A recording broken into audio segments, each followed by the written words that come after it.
The rain came down in silver sheets against the windows of Thornwald Manor, and somewhere in London, a vampire was deciding her fate. Genevieve Thornwald did not know this yet. She stood in the drawing room with her back to the fireplace, watching Earl Whitmore kneel before her with a ring box trembling in his hand, and all she could think was, this is the third time. The third man this season to look at her and see not a woman but a transaction. Miss Thornwald, Whitmore said, his voice pitched with the confidence of a man who had never been told no. I offer you my hand, my name, and the security of becoming Countess Whitmore. Your father has already given his blessing. Of course he had. Genevieve looked down at the Earl. He was handsome in the way expensive things are handsome, polished and proper and utterly empty. His cravat was tied with precision. His boots gleamed. His smile never quite reached his eyes. She had danced with him twice at Lady Pemberton's ball. He had talked about his horses, his estates, his plans for Parliament. He had not once asked her a single question about herself. No, Genevieve said. The word dropped into the room like a stone into still water. Whitmore's smile froze. I beg your pardon. No, I will not marry you, Lord Whitmore. I thank you for the honor of your proposal, but my answer is no. The Earl rose slowly, his face cycling through disbelief, confusion, and finally settling on something darker. Anger barely concealed beneath good breeding. Your father assured me. My father does not speak for my heart. Miss Thornwald, you are 23 years old. Surely you understand the practicalities of your situation. There it was, the assumption that her age, her unmarried status, her very existence required apology, that she should be grateful for any offer regardless of the man making it. Genevieve lifted her chin. The firelight caught the dark auburn of her hair, turned it to flame. I understand perfectly, Lord Whitmore. I understand that you want my father's political connections. I understand that you need a wife who will look pretty at your table and produce heirs for your estate. I understand that you have no interest whatsoever in who I am beyond what I can provide. Whitmore's jaw tightened. You are being unreasonable. I am being honest. There is a difference. The door burst open. Lord Marcus Thornwald strode in, his face the color of beetroot, his gray hair slightly disheveled as though he had run from his study. Genevieve, her father's voice cracked like a whip. Lord Whitmore, I apologize most profoundly for my daughters. Lord Thornwald. Whitmore interrupted, his composure sliding back into place like a mask. It seems your daughter requires more time to consider the realities of her position. I shall withdraw my offer. Good evening. He left without another word. The silence that followed was suffocating. Lord Marcus turned to his daughter, and the disappointment in his eyes cut deeper than any words could have. That was the third proposal you have rejected this season. Yes. 3 perfectly suitable men. Suitable for what, Father? Those men did not want me. They wanted the idea of me. And what exactly do you want, Genevieve? She wanted to be seen. Truly seen. Not as Baron Thornwald's daughter, not as a dowry and connections wrapped in silk, but as herself. She wanted someone to look at her and be curious about what she thought, what she felt, what she dreamed about in the quiet hours of the night. She wanted to matter. But how could she explain that to a man who had spent his entire life viewing marriage as a contract? I want to be treated as more than property, Genevieve said quietly. Her father's expression hardened. You are 23. Your mother and I have been patient, but that patience has limits. The season ends in 6 weeks. If you do not accept a suitable proposal by then, I will choose a husband for you myself. The threat settled like ice in Genevieve's stomach. Father, this discussion is over. You will join us for dinner. We have a guest arriving shortly. Someone who does not take no for an answer. He left without waiting for her response. Genevieve stood alone in the drawing room, listening to the rain, feeling the walls of her life closing in. 6 weeks, 42 days to choose between terrible options or have the choice stolen from her entirely. She pressed her palm against the cool window glass and watched the storm, and did not yet know that the creature arriving for dinner would offer her something far more dangerous than marriage. He would offer her a choice. An hour later, Genevieve descended the stairs in a gown the color of deep forest green. The fabric whispered against the marble steps. Her mother had insisted on the dress, on the careful arrangement of her hair, on the appearance of perfect propriety. They were expecting a guest, her father had said, someone important. The dining room at Thornwald Manor was a testament to old money trying desperately to look like new wealth. Crystal chandeliers threw fractured light across mahogany furniture. Silver cutlery gleamed in precise formation. The room smelled of beeswax and rosemary and the faint metallic tang of expensive wine. Genevieve took her place at her father's right hand. Across from her, her younger brother Cassian fidgeted with his cravat, looking as though he would rather be anywhere else.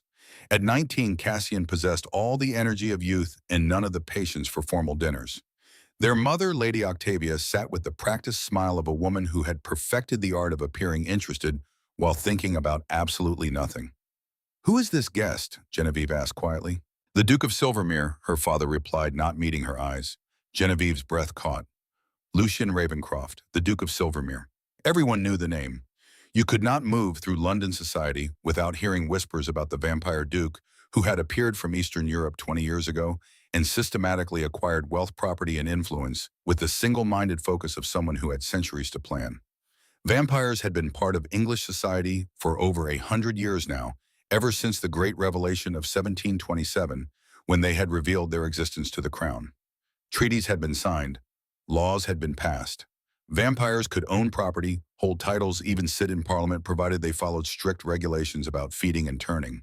But that did not mean they were trusted, and it certainly did not mean they were welcomed at every dinner table. "Father," Genevieve said carefully, "why is the Duke of Silvermere coming to dinner?" Lord Marcus finally looked at her, and something in his expression made her stomach drop. "That is between the Duke and myself." Before Genevieve could press further, the door opened. Not gently, not with the soft announcement of the butler, with purpose. A man stepped into the dining room, and the air itself seemed to shift. He was tall, absurdly tall, with shoulders that filled his perfectly tailored black coat like he had been poured into it.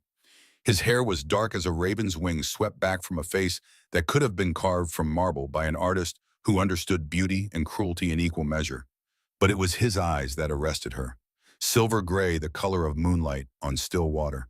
Ancient eyes, knowing eyes, eyes that had seen empires rise and fall, that had watched centuries pass like seasons. Vampire eyes. They fixed directly on her father. "Lord Thornwald." The stranger's voice was deep and smooth as aged whiskey, carrying the faintest accent that spoke of Moscow and St. Petersburg and places further east. "I hope I am not interrupting." The lie was so blatant it might as well have been written across his forehead. Lord Marcus rose slowly, his napkin sliding from his lap. His hand trembled slightly as he gestured toward the table. "Your Grace, we are honored by your presence. Please join us." The vampire Lucian Ravencroft, Duke of Silvermere, moved with a predator's grace, each step deliberate, controlled, radiating the kind of confidence that came from being unkillable. He took the chair directly across from Genevieve, and for the first time since entering, his gaze landed on her. The impact was physical. Most people Genevieve had heard could not meet a vampire's eyes. The old magic in their blood, the weight of centuries, the predator's stare, it overwhelmed human sensibilities. Made them look away, made them submit. Genevieve held his stare. She refused to look away first. Something flickered in those silver gray eyes. Surprise, perhaps, or interest. His mouth curved into something that was not quite a smile. "And you are?" he asked, though his tone suggested he already knew. "Genevieve Thornwald," she said, her voice cooler than the rain outside. "Lucien Ravencroft," he replied, "Duke of Silvermere." "I know who you are, Your Grace." "Do you—" That almost smile deepened. "How fascinating." Lady Octavia cleared her throat delicately. "How fortunate that you found us, Your Grace. We were just about to begin dinner." Lucien's attention did not waver from Genevieve. "Were you—" It was not a question. Servants materialized like shadows, placing a setting before the Duke, pouring wine into his glass. He did not touch it. Vampires did not eat food, did not drink wine. They took sustenance from one source only: blood. "I imagine formal dinners hold little interest for you, Your Grace," Genevieve said, "given that you cannot partake." She felt Cassian's sharp intake of breath beside her, felt her mother's smile freeze, felt her father's fork still midair. Lucian, however, looked delighted. "You have been thinking about my dietary requirements, Miss Thornwald." "I am flattered." Heat crept up Genevieve's neck. "Hardly. But when a vampire arrives uninvited to dinner, one does wonder about the purpose." "Uninvited?" Lucian leaned back in his chair, completely at ease. "Lord Thornwald and I have business to discuss. I thought it only proper to meet his family first." "Business? What sort of business?" "Genevieve," Lord Marcus said, his voice carrying a warning sharper than the knife beside his plate. But Lucien raised a hand. "No, let her speak. I appreciate directness. I offer wealth, protection, and influence that extends far beyond what your father could achieve on his own." "How generous." "I like to think so." "And modest." Cassian made a choking sound. Lucian's smile widened, revealing teeth that were perfectly white, perfectly human-looking. No fangs? Not yet. Vampires only showed their true nature when feeding or threatened. Your daughter has spirit, Lord Thornwald, Lucian said. That is rare. My daughter has opinions. Lord Marcus corrected, his jaw tight. Sometimes too many of them. Opinions are dangerous, Lucian agreed, his gaze still locked on Genevieve. Especially in women. The words landed like a slap. Genevieve set her fork down slowly, deliberately. And arrogance is unbecoming in men, Your Grace, yet here we are. The temperature in the room dropped 10 degrees. Lady Octavia pressed her napkin to her lips. Lord Marcus's face had gone the color of his burgundy wine. Cassian looked like he was trying very hard not to laugh. Lucian impossibly smiled wider. Here we are indeed, he murmured. The rest of dinner passed in a haze of stilted conversation and barely concealed tension. Genevieve pushed food around her plate, hyper-aware of every move the Duke made across from her. The way he sat perfectly still, no fidgeting, no unnecessary movement. Vampires did not have the small, unconscious gestures of the living. The way his eyes tracked her, cataloging every expression, every word, like she was a puzzle he intended to solve before dessert.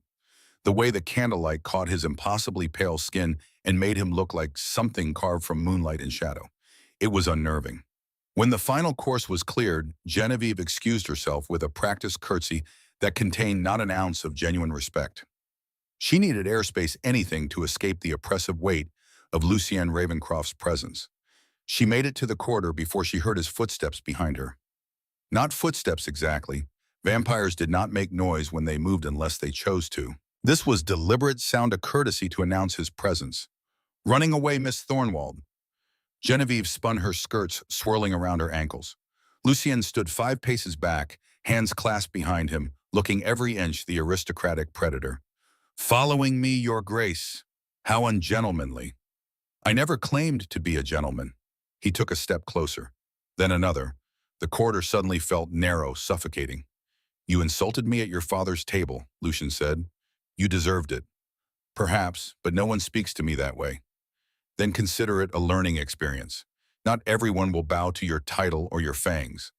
Something dangerous flickered in his eyes. Not anger. Something else, something that made her pulse quicken despite herself. I do not want bowing, he said softly, closing the distance to something just outside proper. Close enough that she could smell him. Sandalwood and rain and something else, something ancient and indefinable that raised goosebumps along her arms. What do you want? Genevieve whispered. Honesty.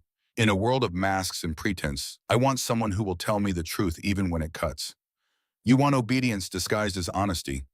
You think you know what I want, based on one dinner, based on 287 years of being exactly what you are. Vampires do not change, Your Grace.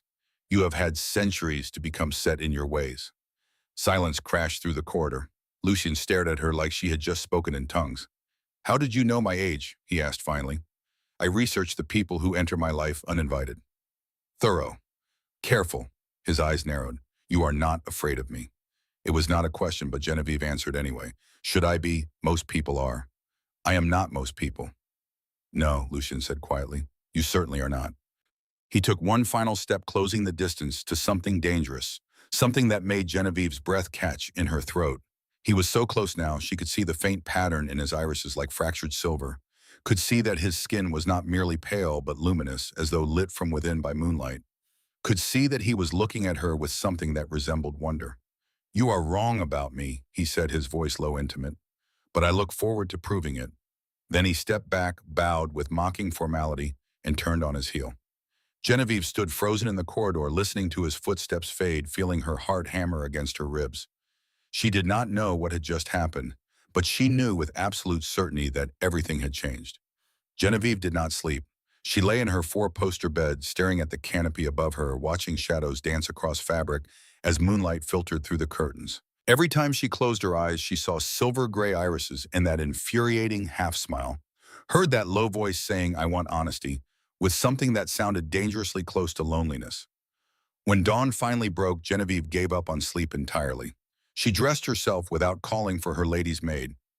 The house was still quiet, servants moving like ghosts through distant corridors. She chose a simple morning dress in pale blue muslin, braided her hair herself, and slipped downstairs. She needed tea and solitude in equal measure. She got neither. Lucian Ravencroft sat in the morning room reading yesterday's newspaper, looking like he had been there for hours.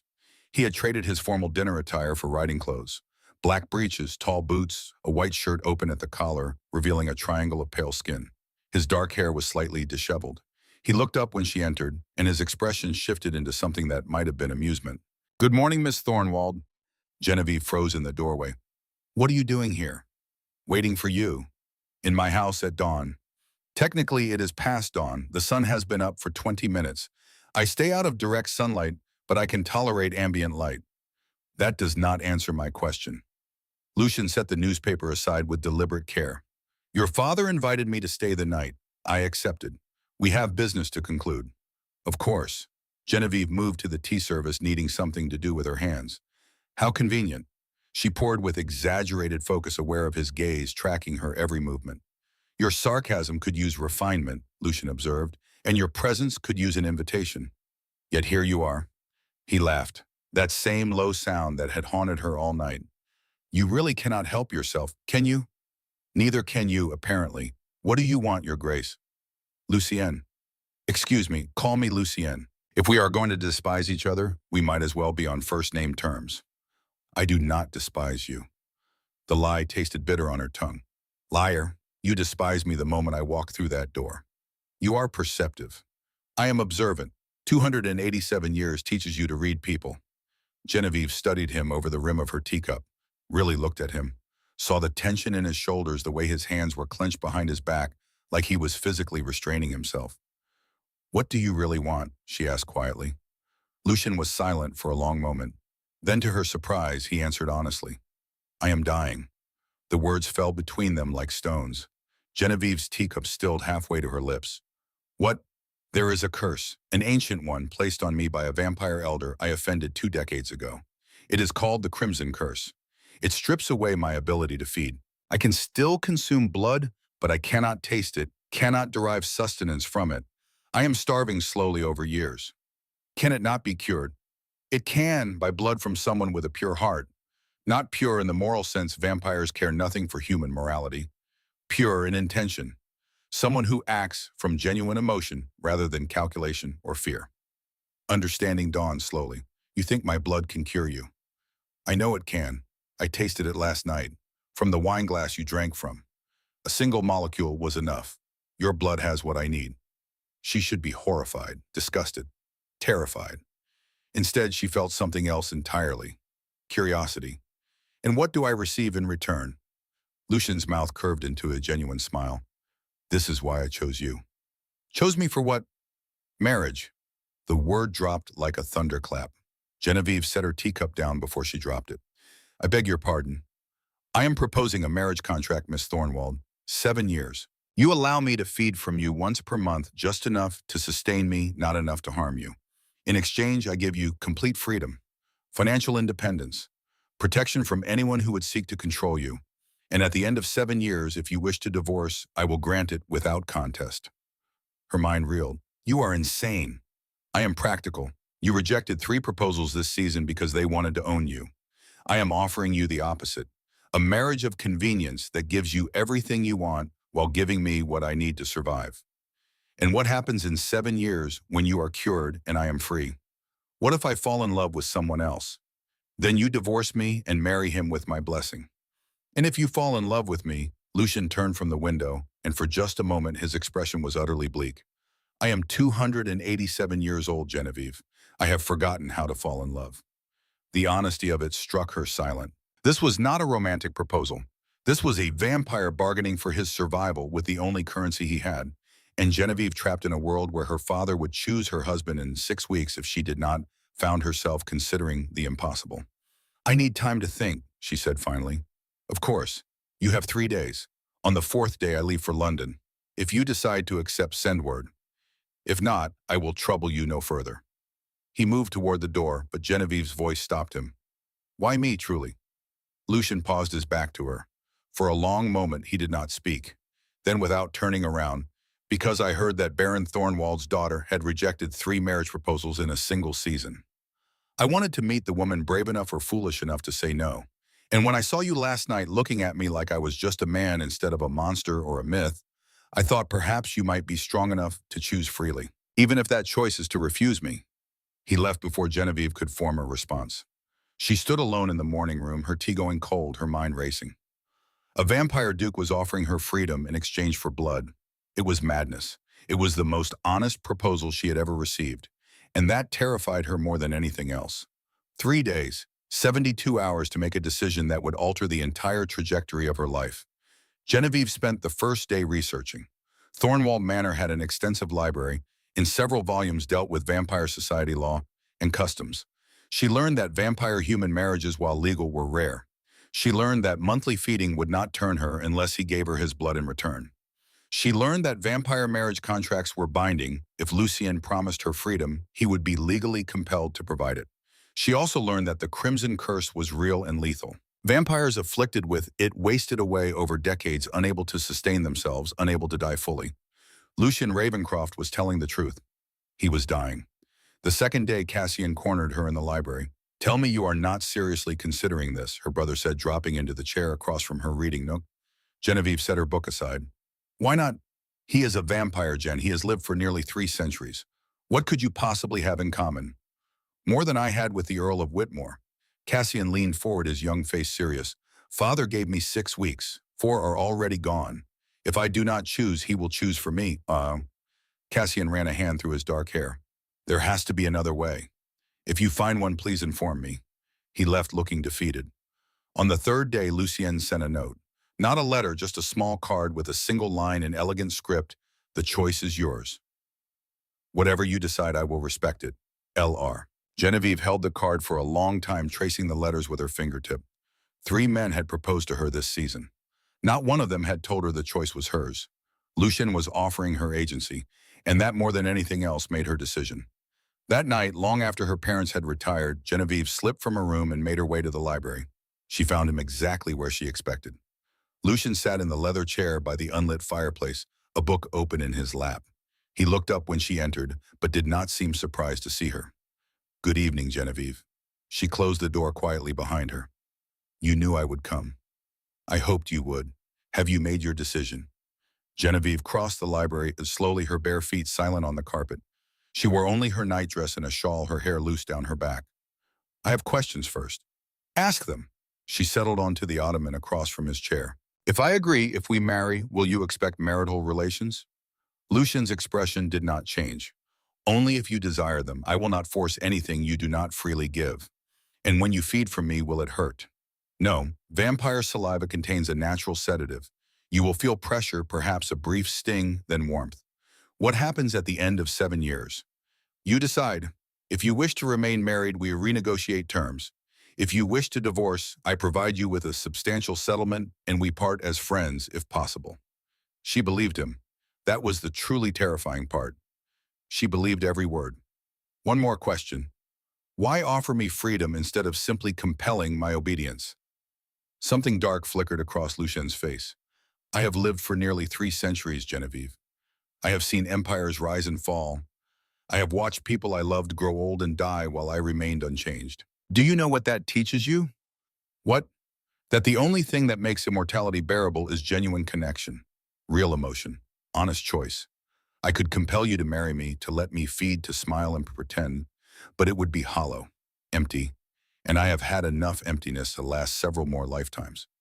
Genevieve's throat tightened. This was not the arrogant vampire duke from dinner. This was a man who had lived too long and forgotten how to lie to himself. "If I agree, I have conditions." "Name them." "1, I will not be turned into a vampire, ever." "Agreed." "2, I want it written into the contract that I have full financial control." "Agreed." "3, if at any point I wish to dissolve the marriage before 7 years, you will not contest it." Lucien hesitated. "That is a significant risk for me. If you leave before the curse is fully cured, then you should have considered that before proposing this arrangement." A slow smile spread across his face. "Ruthless. I appreciate it." "Agreed." Genevieve took a deep breath. "Then yes, I will marry you." The words hung in the air between them, enormous and irrevocable. Lucien rose from his chair and held out his hand. "Thank you." Genevieve placed her hand in his. His skin was cool, not cold, smooth, inhuman. He lifted her hand to his lips and pressed a kiss to her knuckles. Brief, chaste, formal. But the way his eyes held hers over their joined hands was anything but. I will make the arrangements. We will marry within the month. Is that acceptable? Yes. He released her hand but did not step back. Genevieve? Yes. I meant what I said. This is your choice. If you change your mind tomorrow, the day after, even an hour before the ceremony, tell me. I will walk away. She looked up at him, this ancient creature who had somehow become the most honest man she had ever met, and nodded. I know. When she returned to her room an hour later, the sky was beginning to lighten with the approaching dawn. Genevieve climbed into bed and closed her eyes. For the first time in 3 days, she slept. And when she dreamed, it was of silver eyes and freedom and a future she could not yet imagine. Morning arrived with the weight of consequence. Genevieve woke to sunlight streaming through her bedroom curtains and the sound of her mother's horrified gasp. She sat up slowly, disoriented. It took a moment to register where she was. Not her bed, the library sofa, still wearing her nightdress and shawl. And beside her in the leather chair where he had spent the night reading, sat Lucien Ravencroft. He was fully dressed, perfectly composed, but his presence in the library at dawn with Genevieve in her nightclothes was damning enough. Lady Octavia stood in the doorway, her face cycling through shock, horror, and something close to panic. Behind her, a maid clutched a breakfast tray, eyes wide as dinner plates. Genevieve Josephine Thornwald. Her mother's voice shook. What is the meaning of this? Lucien was on his feet, instantly positioning himself slightly in front of Genevieve. Lady Thornwald, Lucien said, his voice calm, measured. This is not what it appears. Her mother laughed. The sound was brittle, sharp. My daughter, unchaperoned, in her nightclothes, with a vampire. Oh, I think it is exactly what it appears. Mother, Genevieve said, standing on unsteady legs. Nothing happened. We talked. We fell asleep. That is all. Do you have any idea what the servants will say? What society will make of this if word spreads? Then ensure word does not spread, Lucien said, steel beneath the courtesy. My staff gossips like everyone else's staff. Your Grace, this will be all over London by the end of the week.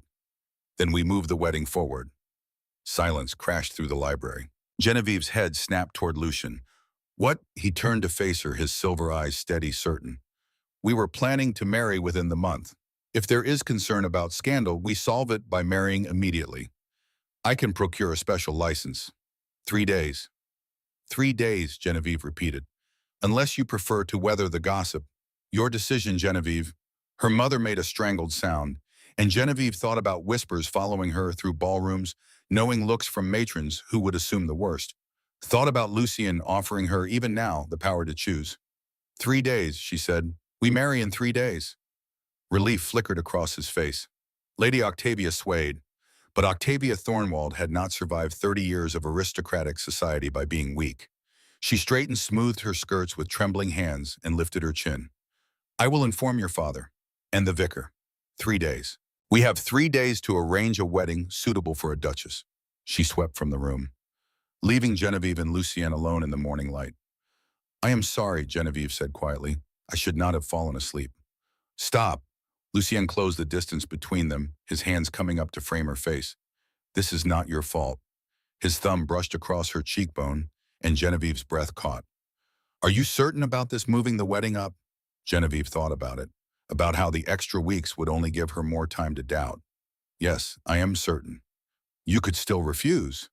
I know, but I am not going to. Something in his expression cracked open, vulnerability raw and exposed. Thank you, he whispered. Then he stepped back, creating proper distance. I will make the arrangements, the license of the ceremony. You need only prepare yourself. He left before Genevieve could respond. She stood alone in the library, surrounded by books and morning light, and wondered what she had just set in motion. The next 72 hours were chaos. Lady Octavia transformed into a force of nature, marshaling servants and dressmakers and florists with the precision of a general commanding troops. Genevieve moved through the preparations in a daze. Fittings for a dress she barely looked at. Approvals for flowers she could not name. Lucien had returned to his estate.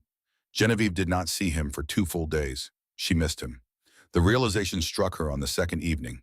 She missed his presence. Missed the way he looked at her like she was a puzzle worth solving. Missed feeling seen.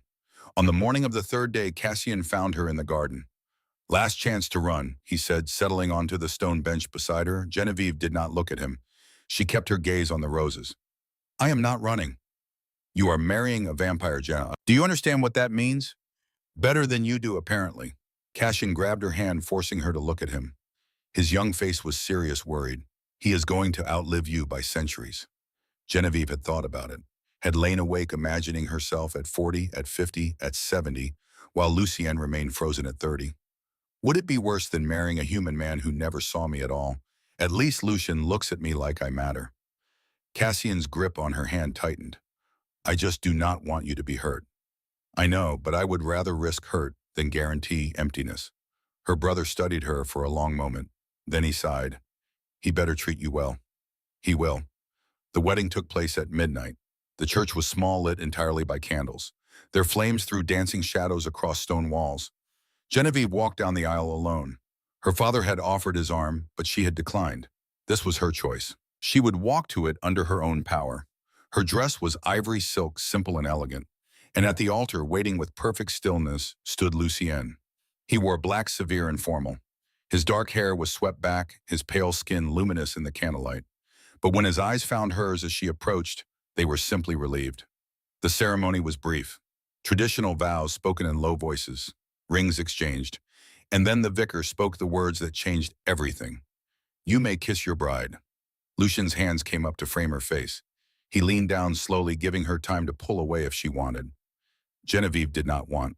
The kiss was appropriate for their small audience, chaste, brief, respectful. But Genevieve felt it all the way to her bones anyway.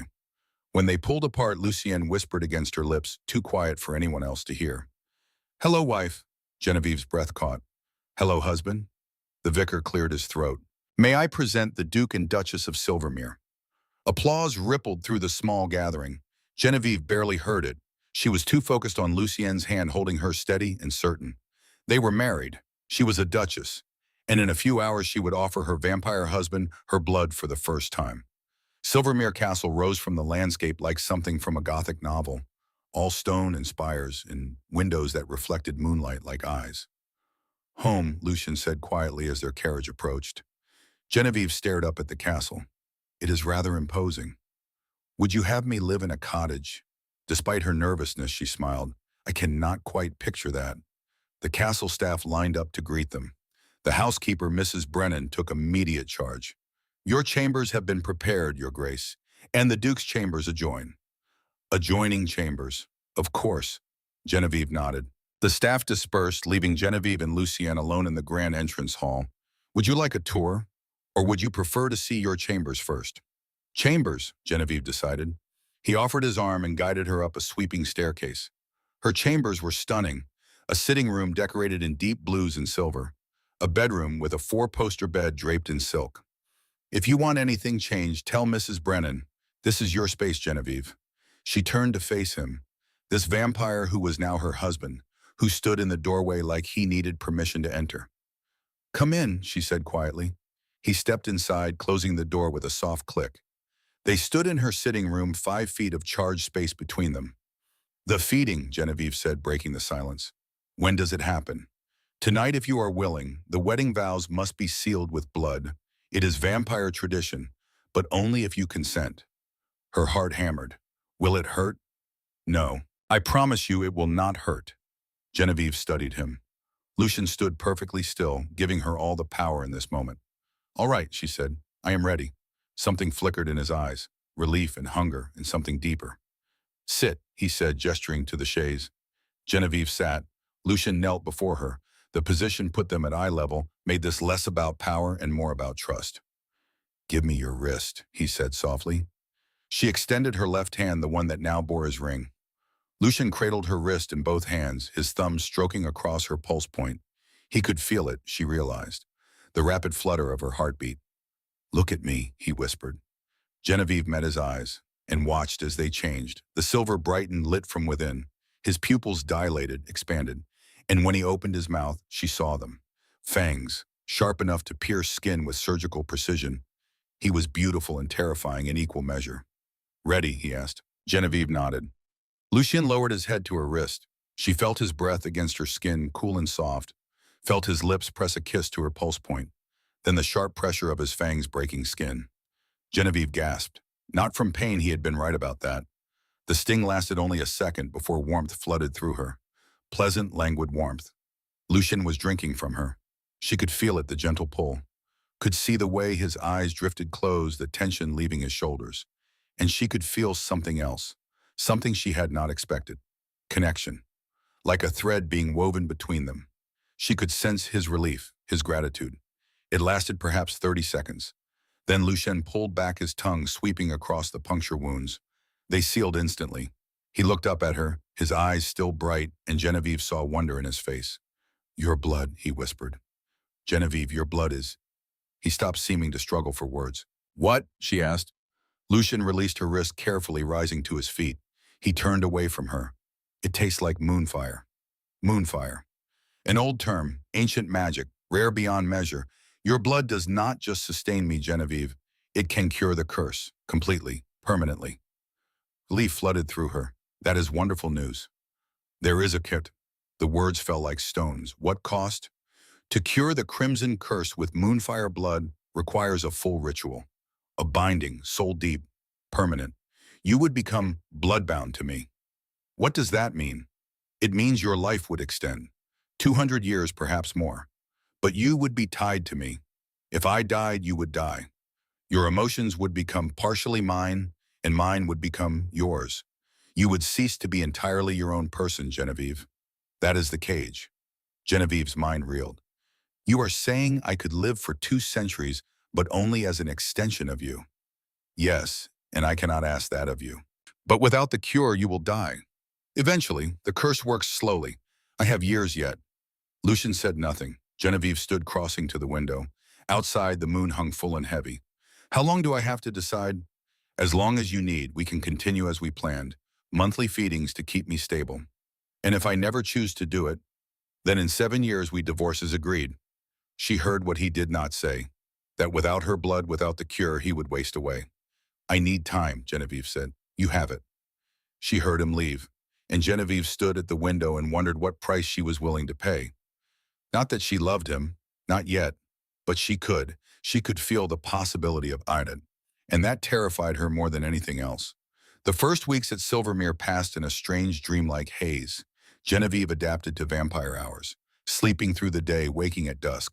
Lucien gave her space, respected her boundaries, but he was always there, a steady presence. They fell into a rhythm, dinner which for him meant watching her eat, conversations that stretched for hours, and once per month, the feeding ritual. Each time, Genevieve felt that connection deepen. She was falling for him. The realization struck her one evening in the library. Lucien sat across from her reading Russian poetry, and she found herself watching him instead of her own book, watching the way candlelight played across his pale features. She was falling in love with a vampire. It should have terrified her. Instead, it felt inevitable. You are staring, Lucien said without looking up. You are worth staring at. His eyes lifted to hers, surprise flickering. Am I? You know you are. Appearance is not the same as worth. Genevieve set her book aside. No, but you have both. He closed his own book slowly. Genevieve, I want to know about her. The words came out before she could stop them. Lucien's expression shuddered. About whom? Your first wife. The human woman you tried to turn. For a long moment, he said nothing. Then, how did you know about that? I found a portrait in the East Wing. She was beautiful. She was. Her name was Katerina. Russian like me. I met her in St. Petersburg in 1626. I was barely a century old, still believed love could conquer mortality. What happened? I turned her, or tried to. The transformation failed. Her body rejected the vampire blood. She died screaming. It took 3 days. I held her the entire time, watching her suffer, unable to help. And when she finally died, I swore I would never attempt to turn another human. Ever. Genevieve's throat tightened. I am sorry. Do not be. It was my arrogance that killed her. The vampire elders punished me for it. Breaking the sacred law, they cursed me, the crimson curse. Payment for my crime. Understanding dawned slowly. That is why curing it requires the bloodbound ritual. They wanted to ensure I would never again try to cheat mortality. 200 years of punishment. And now I am asking you to pay for my sins. You are not asking. It should not have to be a choice at all. Genevieve rose and crossed to him. She knelt before him. Look at me, she said softly. He did. I am not Katerina. Whatever I decide, it will be my decision, made freely. Do you understand? Yes. Good. She leaned forward and kissed him. It was the first time she had initiated contact. Lucian made a sound low in his throat, surprise and hunger and relief all tangled together. His hands came up to cradle her face and he kissed her back with 287 years of loneliness and longing. When they finally broke apart, both breathing hard, Lucian rested his forehead against hers. I am falling in love with you, he whispered. Genevieve's eyes burned. I know. I am falling in love with you too. We should not. This was supposed to be practical. Since when has love ever been practical? He laughed, the sound rough and broken and beautiful. They stayed like that until the candles burned low and dawn began to creep across the horizon. 3 months into their marriage, Lady Isolde Nightshade arrived at Silvermere Castle. Genevieve was in the garden when the carriage pulled up. She did not recognize the woman who stepped out impossibly beautiful with hair like spun gold and eyes the color of fresh blood. But she felt a shift in the air. Vampire. An old one. Mrs. Brennan appeared at her elbow. Your Grace, you have a visitor. Lady Isolde Nightshade. Should I know that name? She is an old acquaintance of the Duke's. The way she said acquaintance made it clear there was history there. Show her to the drawing room, Genevieve said. Lady Isolde was examining the portraits when Genevieve entered. She turned and her red eyes swept over Genevieve with barely concealed disdain. So you are the human who captured Lucien's attention. How quaint. Lady Isolde, my husband did not mention you would be visiting. Lucien does not know I am here. I came to see you, to warn you. You are mortal, fragile. You will age while Lucien remains unchanged. Genevieve's jaw tightened. I am aware. Are you also aware that Lucien and I were lovers for over a century? And yet he married me. Isolde's perfect face twisted. He married you because you are convenient, because your blood can cure his curse. Once he is healed, once he no longer needs you. That is enough. Both women turned. Lucien stood in the doorway, his expression carved from ice. Isolde, you were not invited. I simply wanted to meet your new bride. You wanted to poison her against me. Leave. Now. Something passed between them. Some wordless communication forged over a century of intimacy. Then Isolde smiled sharp and vicious. As you wish, but know this little human. He will watch you die, and when you are gone, I will still be here. I will always be here. She left in a swirl of silk. The silence she left behind was deafening. She is right, Genevieve said quietly. Lucien turned to face her. About what? I will age, die, and you will continue on. I know. Does that not frighten you? He crossed to her, taking her hands in his. It terrifies me. The thought of watching you grow old, of holding your hand as you take your last breath, it destroys me. Then why marry me? Because 40 years with you is worth more than an eternity without you. Genevieve's vision blurred. The bloodbound ritual. If you choose it, you would have 200 years. At the cost of my autonomy. Yes, I know, and I would never ask it of you, but the offer stands. Always. Genevieve buried her face in his chest. She had thought she had time to decide. But time was the one thing she truly did not have. 4 months into their marriage, Genevieve missed her monthly courses. Then the nausea started, the exhaustion. She knew what it meant. The doctor confirmed it 2 weeks later. You are with child, Your Grace, approximately 6 weeks along. Genevieve sat in stunned silence as the doctor explained. Vampire-human pregnancies were rare, nearly impossible. But Genevieve's blood carried Moonfire Essence ancient magic that bridged the gap between mortal and immortal. Of course it would allow her to carry a vampire's child. There are risks. The pregnancy will drain your strength far more than normal. Your Grace, I must be honest. This pregnancy could kill you. The words hung in the air. How likely? Without intervention, very likely. What intervention? The doctor exchanged a glance with Mrs. Brennan. The bloodbound ritual.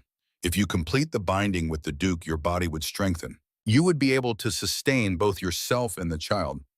There it was, the choice she had been avoiding, now no longer avoidable.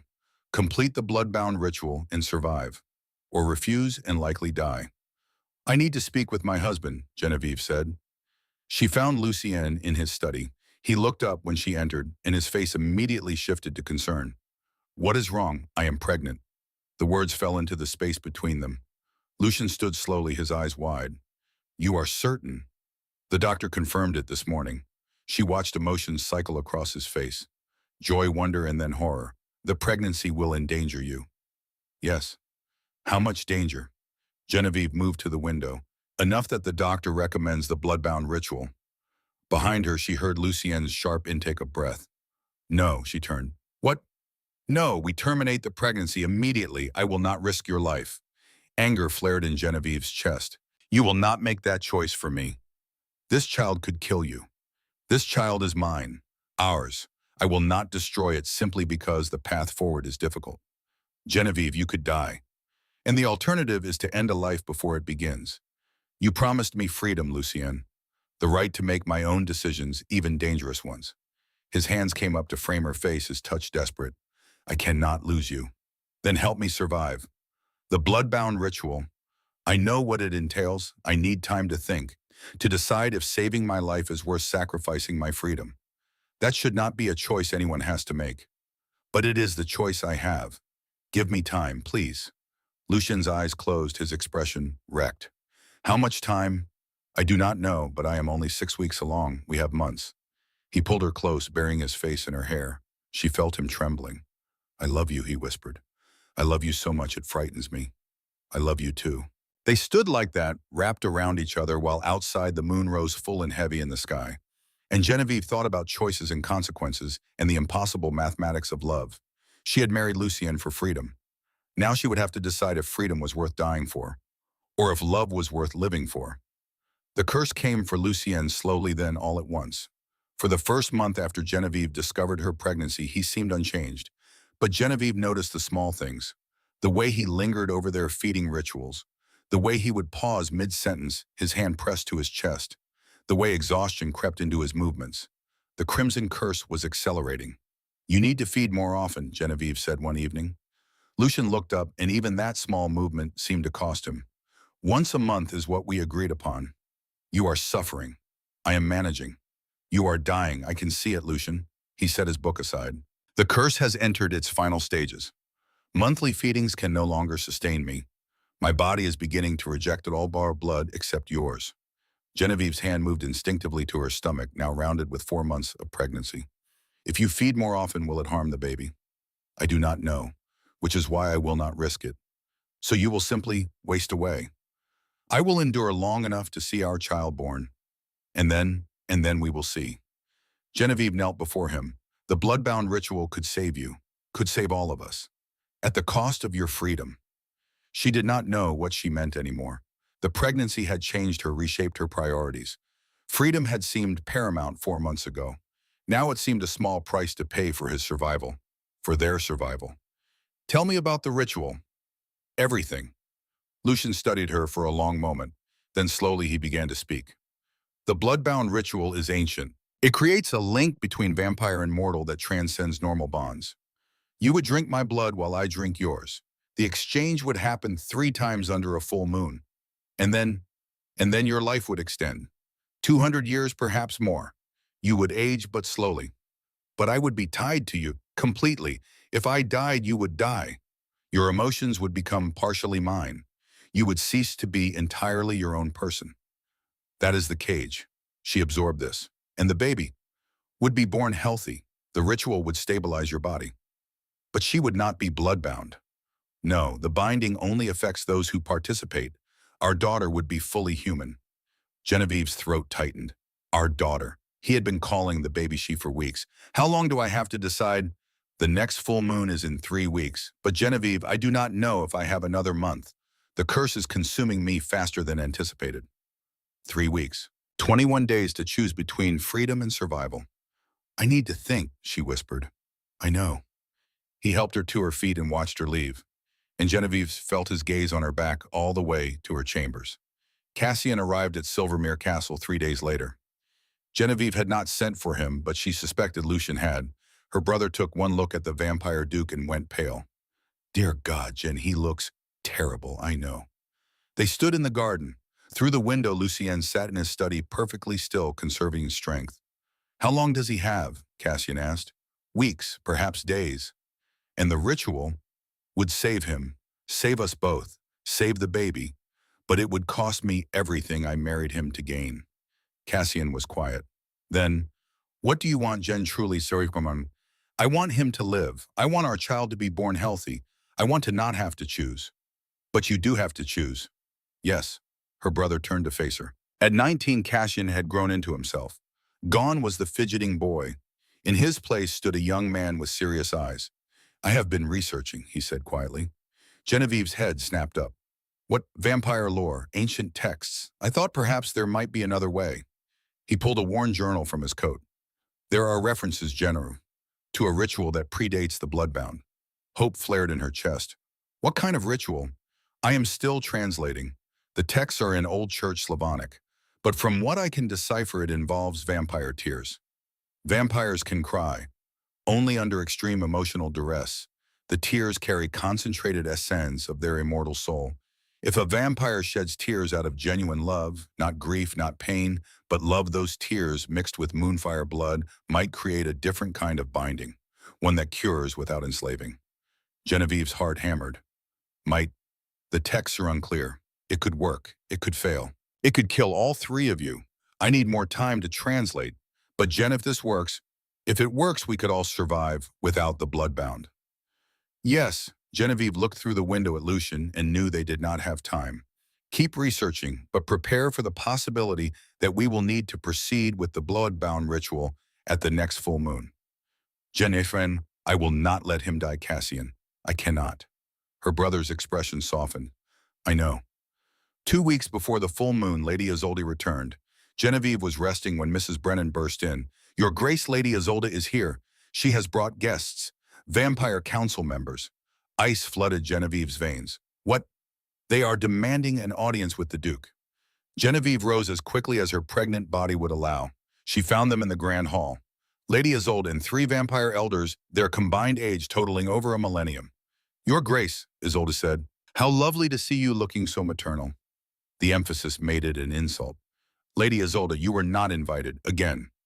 The council does not require invitation to investigate breaches of vampire law. One of the elders stepped forward, ancient, his skin like parchment, his eyes the color of dried blood. We have received reports that Duke Ravencroft intends to perform the bloodbound ritual with a pregnant human. Such an act violates the sacred laws. What concern is it of yours? Vampire law governs all rituals. The child you carry is of interest to the council. Half-vampire children are exceedingly rare. We would see it born safely. How kind of you to care, Genevieve said, not bothering to hide her sarcasm. Isolde smiled. The council has a proposal. Delay the bloodbound ritual until after the child is born. We will provide medical care. And in exchange, the child becomes a ward of the council, raised among vampires. Rage blazed through Genevieve. You want to take my child?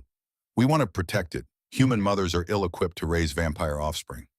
My child will be human. Will it? Moonfire blood is unpredictable. Genevieve placed both hands protectively over her stomach. Get out. Your Grace. Get out. The command echoed through the hall. The doors to the study opened. Lucian emerged, moving with visible effort, but his presence immediately shifted the air. The Duchess gave you an order, he said, his voice soft and deadly. Leave now. The elders exchanged glances. The Ancient One inclined his head slightly. Very well, but know this, Duke Ravencroft. If you proceed with the bloodbound ritual while your wife carries a child, the council will intervene, by force if necessary. Then let them come, Lucian said. It was bravado, empty threat. In his current state, Lucian could barely stand, but the elders did not know that. They left with Isolde trailing behind. The moment the doors closed, Lucien's knees buckled. Genevieve caught him or tried to. They both went down. Lucian. I am all right, just give me a moment. But he was not all right, his skin had gone gray. We are doing the ritual, she said. At the next full moon, I have decided. Genevieve, no. I am not asking your permission. I choose you. I choose us. I choose to bind myself to you if that is what it takes. Your freedom means nothing if you are dead. Tears burned her eyes. Do you understand I love you more than autonomy? I want 40 years with you, or 200 years with you, or however many I can steal. But I will not live in a world without you in it. Lucian's eyes filled, actual tears shimmering silver. I do not deserve you, he whispered. No, you do not. But you have me anyway. She kissed him then, gentle and fierce and tasting of salt tears and desperate hope. And neither of them saw Cassian standing in the doorway, his journal clutched to his chest, his expression stricken. The full moon rose blood red on the horizon. Genevieve stood in the ritual chamber, a room deep in the castle's foundation carved from stone and inscribed with symbols older than language. Candles burned in a circle, their flames steady. She wore white silk. Her hair hung loose. Her hands rested on her stomach, which had grown considerably. 6 months pregnant, now the baby moving within her. Lucian stood across from her, similarly dressed in white. He looked like a ghost of himself, translucent, fading. He would not survive another week. Between them, the vampire doctor stood with an ancient tome. "Are you certain?" Lucian asked one final time. "I am certain. Once we begin, there is no turning back." "I know." He crossed to her, taking her hands. His grip was weak. "I love you," he said. "I love you too." The doctor began the incantation. Old words in a dead language. Lucian lifted his wrist to his mouth. His fangs descended and he bit down. Dark blood, almost black, welled up. He offered it to Genevieve. She raised his wrist to her lips and drank. The blood was bitter cold, tasting of centuries and moonlight. It burned, going down. Then Lucien lowered his mouth to her neck. She felt his fangs pierce skin, felt the familiar pull. The exchange happened in perfect synchronicity. Genevieve felt the bond begin to form, felt invisible threads wrapping around her heart. The doctor's voice rose, chanting faster. And then pain exploded through Genevieve's abdomen.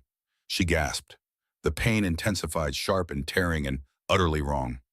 Lucian pulled back immediately, his eyes wide with horror. "Genevieve," she looked down. Blood running down her legs, soaking the white silk pooling on the stone floor. "No," she whispered. "No, no, no." The doctor moved quickly, his hands on her stomach, his expression grim. "The ritual is causing complications. The baby is in distress. She is—" He stopped, swallowed hard. "Your Grace is miscarrying." The word hit like a physical blow. Miscarrying? Her baby, their daughter, dying. "Stop the ritual," Genevieve gasped.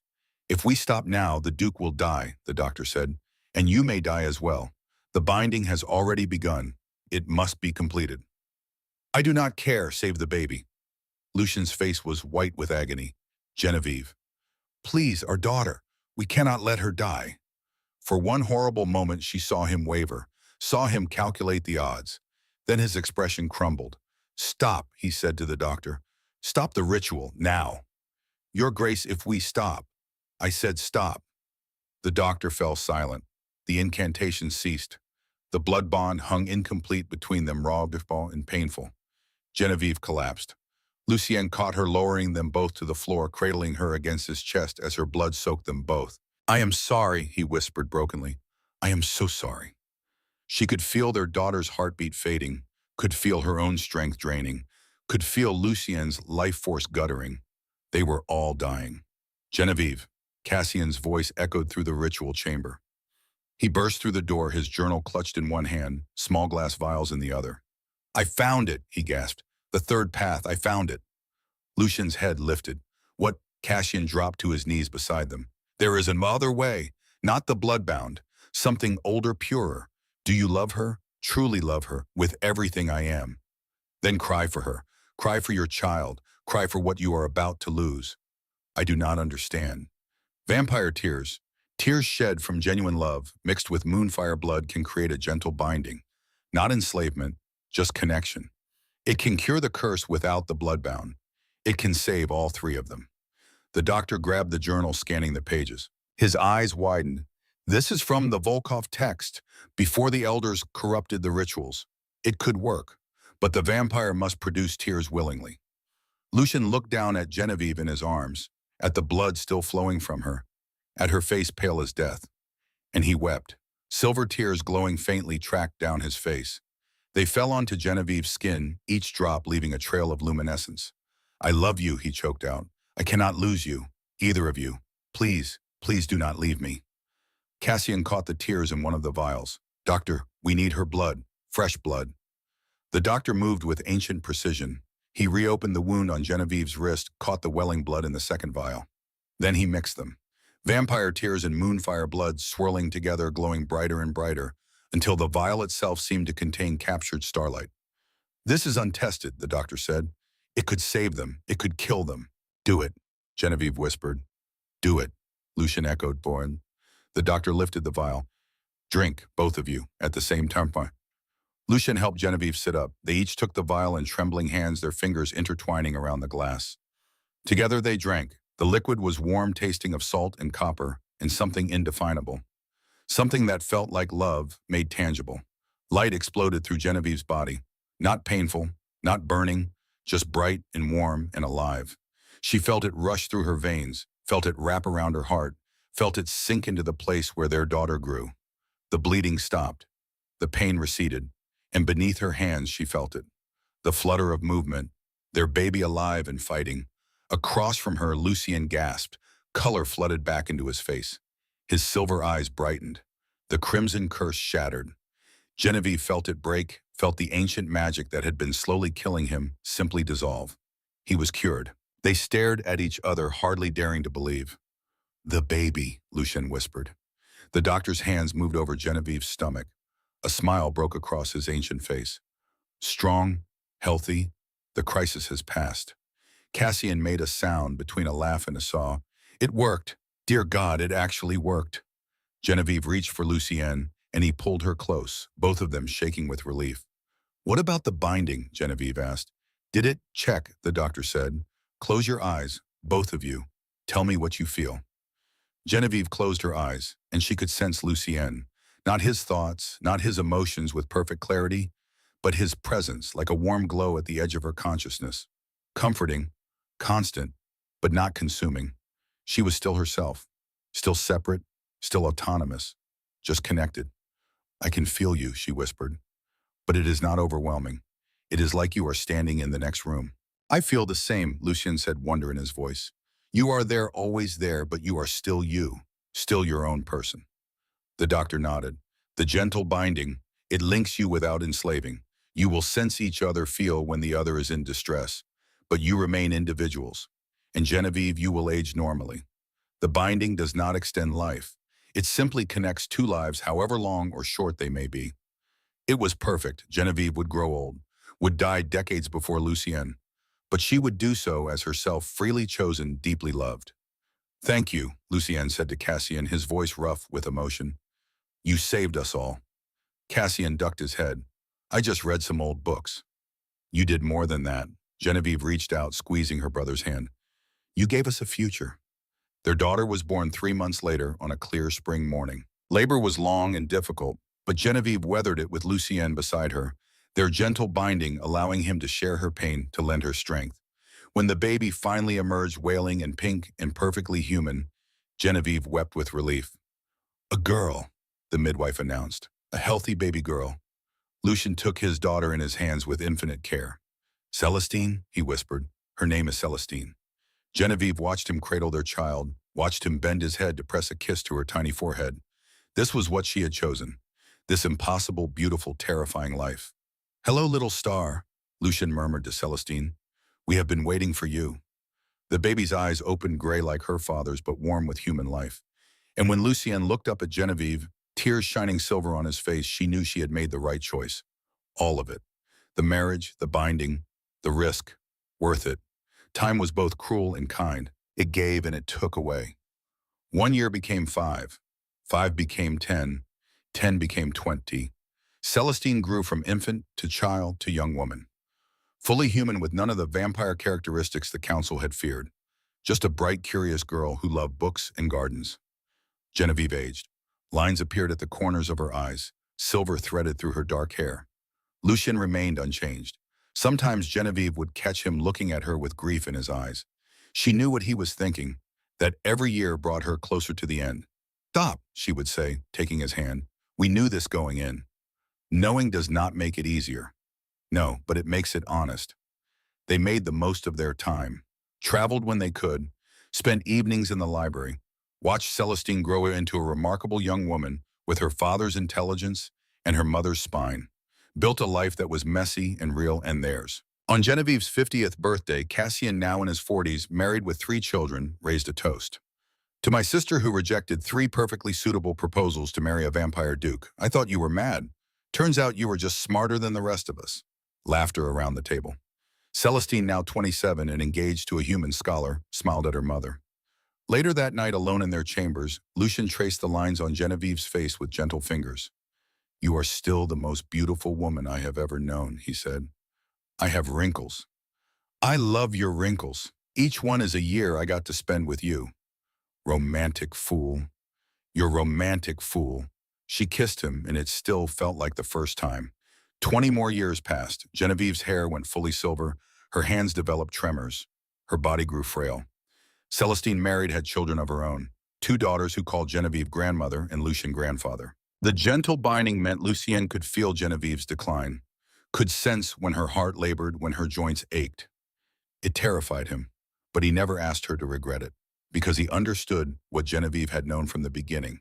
Quality mattered more than quantity. Connection mattered more than duration.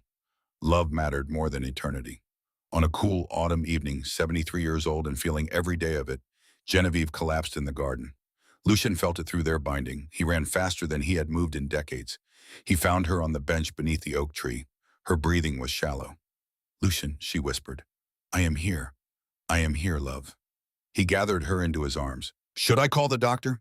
he asked, though they both knew what this was. "No, just stay with me." So he did. He held her while the sun set, painting the sky in colors she had loved, gold and amber and deepening purple. "Do you regret it?" he asked quietly. "Any of it." Genevieve's hand found his. "Not a single moment. You, only that I could not give you more time. You gave me everything that mattered, and you gave me choice, freedom, love, a daughter, a life that was mine. What more could I have asked for?" Tears tracked down his face, silver and glowing faintly in the twilight. "I will miss you. Every day for the rest of my existence, I will miss you." "Good, that means it meant something." She was quiet for a moment, her breathing growing more labored. "Then promise me something. Anything. Keep living, not just existing, actually living. Protect our family. Watch over Celestine and her children. And someday when you are ready, love again. Genevieve, promise me." "I promise," he whispered. She smiled. It was the smile he remembered from that first dinner when she had looked at him like he was just a man instead of a monster. "I love you, Lucien Ravencroft. Then now always. I love you, Genevieve Ravencroft. More than immortality. More than eternity. More than anything." Her eyes closed. Her breathing slowed, then stilled. And in the gentle binding between them, Lucien felt her presence slip away. Not painfully, not with violence, just fading, like the last notes of a beautiful song carrying into silence. She was gone. Lucien sat in the garden holding his wife's body and wept silver tears that caught the moonlight and scattered it like stars. He had lived for 360 years. He would live for centuries more. But this moment right now, holding the woman who had chosen him, this was the moment he felt most alive. Because she had given him the greatest gift of all. She had given him mortality, not the biological reality of it. He would never age, never die of natural causes. But she had taught him to treasure finite moments, to value the passing days, to understand that the measure of a life was not in its length but in its depth. 40 years with Genevieve had meant more than 287 years without her, and he would carry that truth in the memory of her for all the centuries yet to come. 50 years later, Lucien Ravencroft stood in the garden at Silvermere Castle watching his great-great-granddaughters play beneath the oak tree. The tree had grown massive over the decades. A small stone bench sat beneath it, and carved into the seat were words Lucien had commissioned the day after Genevieve died. Here time and love made their peace. Celestine walked up beside him.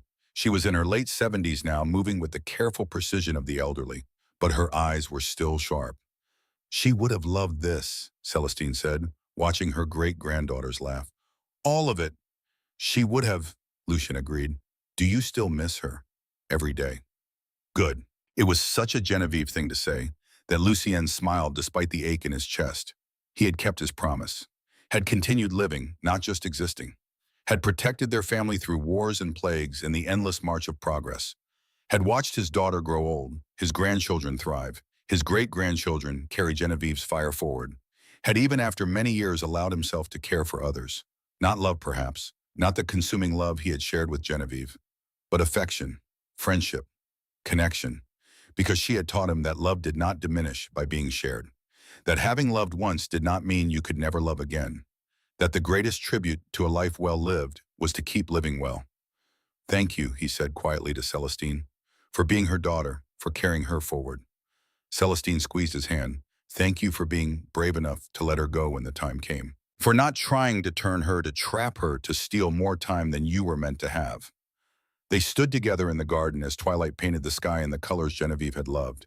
And Lucian thought about an arrogant vampire duke who had walked into a dinner uninvited all those years ago, who had expected to find a useful human with rare blood and instead found the woman who would teach him what it meant to truly live, who had offered a marriage contract and received a love story, who had sought a cure for a curse and found something far more valuable, a home, a family, a purpose beyond mere survival. Genevieve Thornwald had rejected 3 marriage proposals before saying yes to him, and in doing so she had saved them both, not from death, not from curses or ancient magic, but from emptiness, from the hollow existence of living without truly being alive. She had given him mortal joy in an immortal life. And that Lucian knew, watching the sun set over gardens his wife had loved, was the greatest magic of all.